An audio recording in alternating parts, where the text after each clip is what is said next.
Well, I know a lot of people are going through the dry January right now, kind of a reset for them. Some people are saying, wow, I'm finding myself. I'm finding a life without alcohol. But what happens when it wrecks your marriage? You wouldn't think it would, but apparently it is, at least in one couple. And they sent us an email here for KVJ Court. Mainly it's him, I think, just kind of looking for a verdict on what he needs to do, because it was this time last year.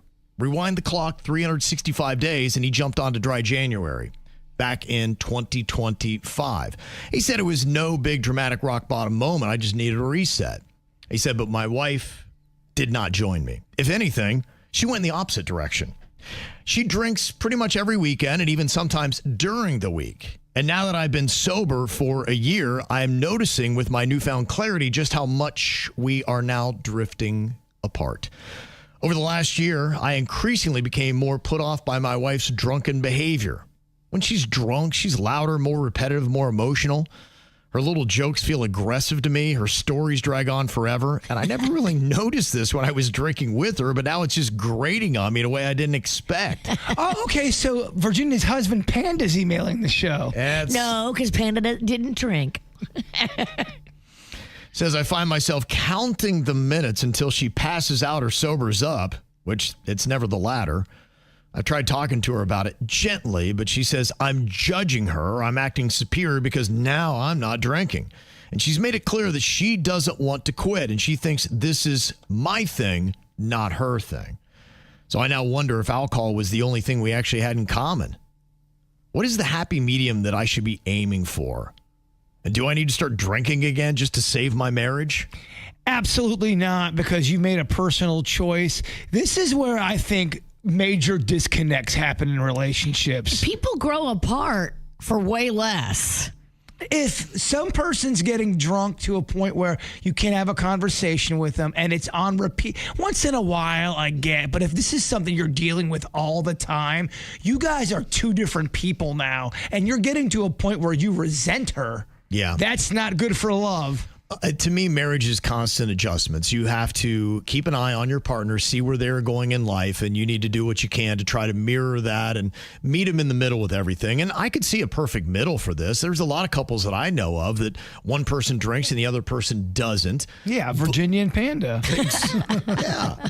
But, either there's a compromise where the one person who does drink would be like, okay, I'm not going to be out of control and have you babysitting and get to a point where I'm obnoxious. I need to keep myself to that level where I can have cocktails without getting there.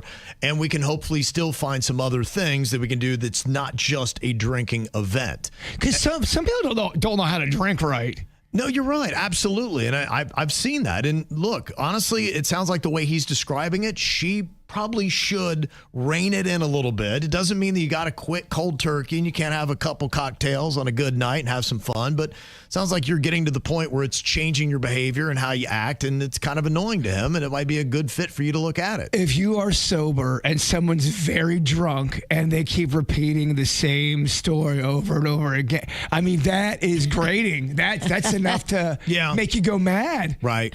And it might be something, too, where you say, hey, look, out of a respect thing, I'll respect that you do what you do. But when it gets to that point, there's no interest for me to stay up. I'm not enjoying myself. I would rather get to bed early, get up, maybe exercises or does something, be like, let me do that, because it's not good for our relationship. If you want to stay up and yak to your drunk friends, then that's fine. You do that, but I'm going to go to bed. And I think you just got to work to try to find the compromise in there somewhere. And only you and your wife can do that, but you got to first be committed to it. You got to both be willing to make some kind of concessions. And no, it doesn't mean you got to start drinking again. I'm not stopping. Where's my Chardonnay? I don't think you starting to drink is ever going to be the answer. If you're happy or sober, that's your path. Your wife should be happy for you. Yes. And if she still enjoys having her cocktails, you should be happy for her when she does. And just say, hey, look, just realize I'm all the way over here. When you're completely on the other side, there's not much for us to do. I've seen this happen before with couples where one says, I'm slowing it down big time, and the other one does not. Yeah. It does not end well, usually. Right. And you can see couples, you've got to be really committed to the compromise. And you've got to be kind to one another. And you got to say, hey, let's try to find what our happy medium now is, now that I'm not drinking and you are continuing to do so. I'm not drinking. I took up cocaine. I'm not drinking. I haven't slept in 48 hours. The house is clean, though. The house is so clean. Yes.